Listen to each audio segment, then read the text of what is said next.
Barang nggak ada langka, saya jamin. Saya jamin nggak ada langka.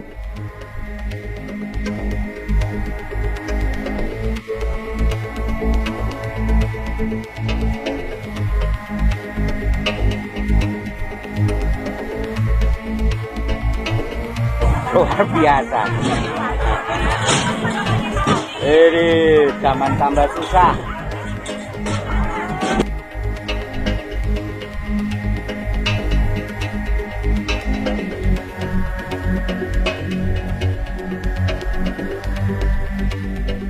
Sekarang saya dapat memahami, contoh di Jakarta Timur, di tempat saya tinggal. Pengencer itu biasanya cuma 100 meter saya bisa dapat LPG di Pengencer itu. Sekarang mungkin bukan 100 meter, tapi mungkin 500 atau 1 kilo. Kadang-kadang tempatnya pun belum tahu, karena di pangkalan gitu. Banyak yang konyol ternyata. Tambahan 100 triliun Pak Prabowo ambil dari anggaran yang dipangkas. Dipangkas 306 triliun dan sebetulnya lebih besar. Lebih besar lagi karena ini tidak termasuk dividen dari BUMN. Ini tidak termasuk dividen dari BUMN. Kalau tidak salah 170 triliun kalau tidak salah. Tapi kembali ke BUMN berapa dan tetap ditahan oleh pemerintah cukup besar. So itu Pak Prabowo menyadari bahwa kalau uang itu dipangkas, ditarik dan tidak dikucurkan ke ekonomi, ini pertumbuhan ekonomi kan melambat. Ya. Prabowo ada keuntungan satu Pak CT. Prabowo adalah anaknya seorang guru besar ekonomi. Prabowo bukan sarjana ekonomi, tapi menurut saya, dia lebih menguasai ekonomi daripada banyak sarjana ekonomi. Enggak sungguh. Kenapa? Karena selama puluhan tahun dia belajar dari orang tuanya. Yang juga orang tua saya. Belajar di meja makan. Belajar dari apa? Pembahasan. Kan kami belajar prinsip ekonomi dari orang tua.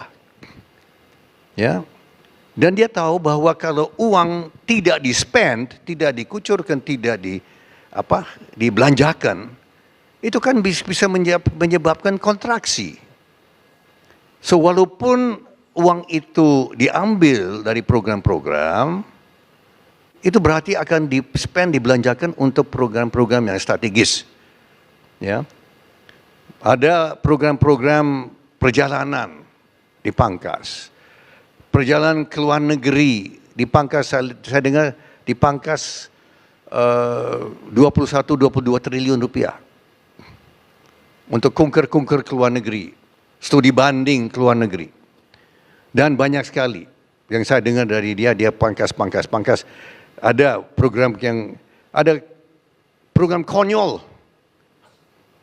konyol dihapus, dipangkas. Nanti saya bisa cerita sama Pak Seti yang mana yang di sini. Ada yang konyol-konyol itu.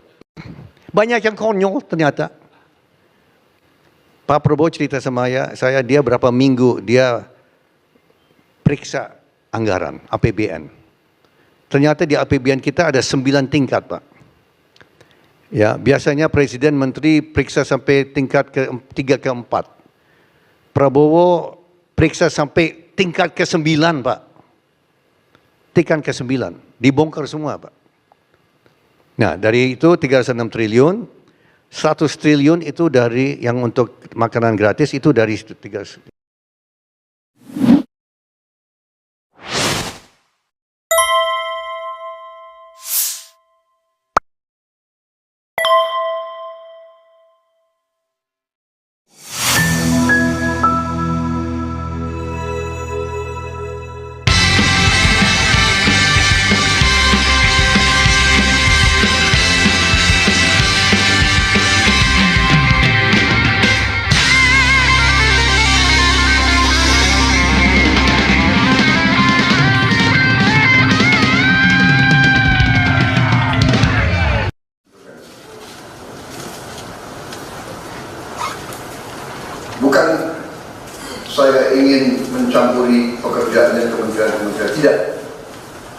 saya ingin membantu. Di mana ada bottleneck, di mana ada kesulitan, segera kita atasi. Marilah kita jujur mengakui bahwa birokrasi di kita sangat terkenal. Sangat terkenal.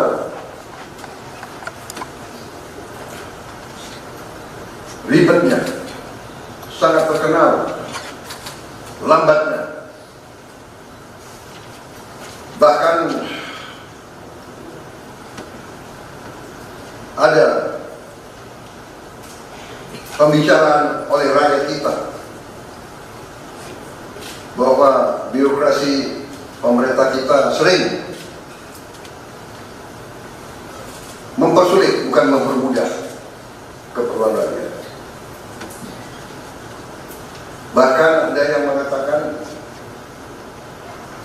kalau bisa dibikin sulit, kenapa dibikin mudah?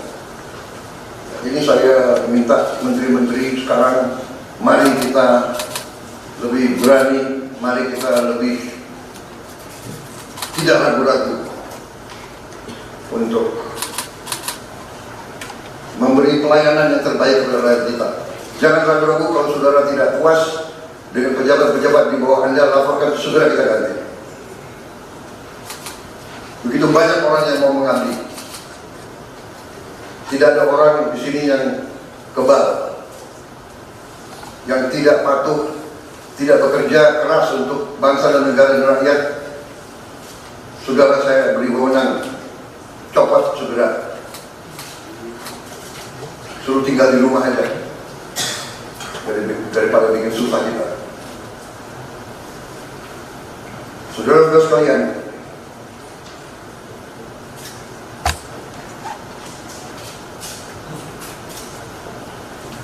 saya kira dalam waktu dekat saudara-saudara akan segera menyiapkan program kerja saudara masing-masing. Saya beri kesempatan segera, dan sewaktu-waktu terus saya akan panggil koordinasi.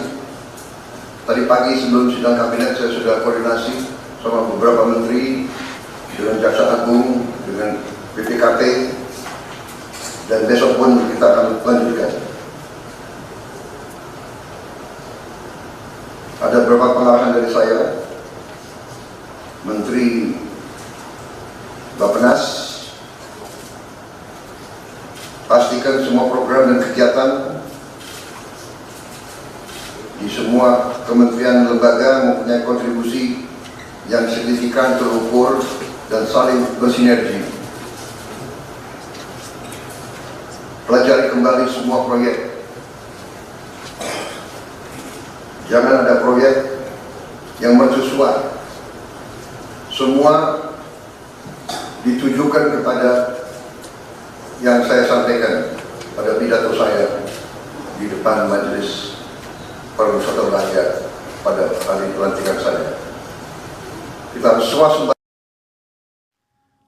Assalamualaikum warahmatullahi wabarakatuh. Sobat RH sekalian, jumpa lagi kita di channel yang keren ini. Keren cadas. Ya Sobat RH sekalian, itu tadi pengarahan Prabowo di depan para menteri di kabinetnya. Apakah saya setuju? Setuju. Saya mendukung, ya, tapi tetap dengan kekritisannya. Bukan berarti kita mendukung begitu saja, tapi tidak melihat kekritisannya, tetap, ya. Jadi saya mencatat beberapa hal, ya. Birokrasi kita ribet, lambat, persulit, ya, mempersulit. Kalau bisa sulit, kenapa dipermudah? Dia nggak suka. Prabowo nggak suka dengan birokrasi seperti itu, ya. Dia meminta menterinya lebih berani, tidak ragu-ragu, beri pelayanan yang terbaik, ya. Dia bilang tak ada yang kebal. Kalau tidak patuh, copot aja daripada bikin susah kita, ya. Lalu Bappenas koordinasi dengan menteri dan lembaga, bikin program itu yang signifikan, terukur, dan bersinergi. Jangan ada proyek mercusuar. Jadi Sobat Era sekalian, setuju, ya. terutama kata-kata jangan ada proyek mercusuar. Itu kan menunjukkan koreksi Prabowo terhadap Jokowi yang suka sekali dengan proyek-proyek mercusuar.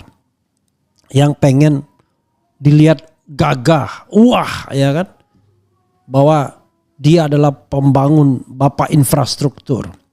Jadi paradigma Prabowo kalau kita lihat adalah paradigma pelayanan kepada masyarakat, kesejahteraan kepada masyarakat, bukan apa istilahnya, bukan meminta dihormati karena membuat monumen-monumen, jalan tol, pelabuhan, jembatan yang kemudian dikapitalisasi seolah-olah itu kerja Jokowi sendiri. Nah, kalau birokrasi dimuluskan saja udah lumayan, Pak, ya, Pak Presiden. Kalau birokrasi itu melayani udah lumayan. Tapi sayang tadi kenapa nggak dibilang? Ini kan saya dapat potongan video ya, tapi tidak mendengarkan bagian lainnya. Mudah-mudahan pada bagian lain dia bilang soal korupsi.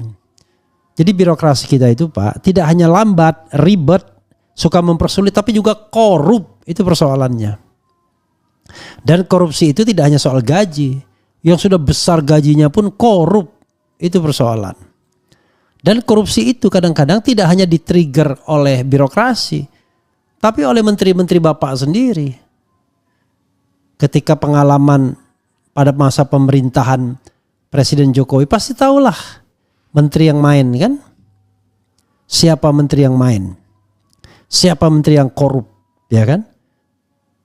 Nah, cuman masalahnya ya kalau Pak Prabowo terbelenggu dengan lingkaran setan seperti itu agak berat juga. Tapi sudahlah, kan jabatan presiden kan aman. Buang semuanya. Jadi menteri-menteri yang kemarin Bapak tahu pemain, potong dia. Kalau main lagi. Ya syukur-syukur dia tidak jadi lagi pemain. Sayang tadi tidak menyebutkan juga menteri yang menyalahgunakan jabatan. Harusnya Bapak mention, saya malu belum apa-apa. Anda sudah mau menyalahgunakan jabatan. Kan mestinya begitu. Terhadap Mayor Teddy itu kesalahan saya. Akan saya perbaiki segera. Karena saya Prabowo Subianto patuh pada hukum. Begitu mestinya ya. Tambahannya ya. Jadi biar kita balance ya. Kita puji pada bagian ini. Wah, rakyat senang sekali kalau birokrasi melayani, ya kan? Senang sekali. Ya. Sebagai contoh misalnya. Masa misalnya mau pindah ke Jakarta jabatan tertentu. Wah, itu harus pakai duit minimal 1 miliar. Kalau pakai kata-kata Babe Haikal 1 miliar mukelo jauh ya kan. Kan banyak sekali yang kalau dekat gue raup mukelo jauh. Banyak sekali kan yang begitu isu-isu seperti itu. Wah, kalau kita pindah mau notaris pindah gini-gini ke Jakarta nggak mungkin kalau nggak free saja. Nah, yang begitu-begitu tuh periksa. Atau misalnya ada isu wah ini anak menteri bisnis di sini, itu periksa. Oh, ada menteri ini pakai fee kalau mengurus ini, itu yang diperiksa. Jadi yang mempersulit itu sering bukan birokrasi juga. Birokrasi iya, tetapi birokrasi disuruh oleh atasannya, kan begitu. Jadi harus jelas dan tegas soal itu. Jadi jangan bawahan saja disuruh dimarahin, tapi lihat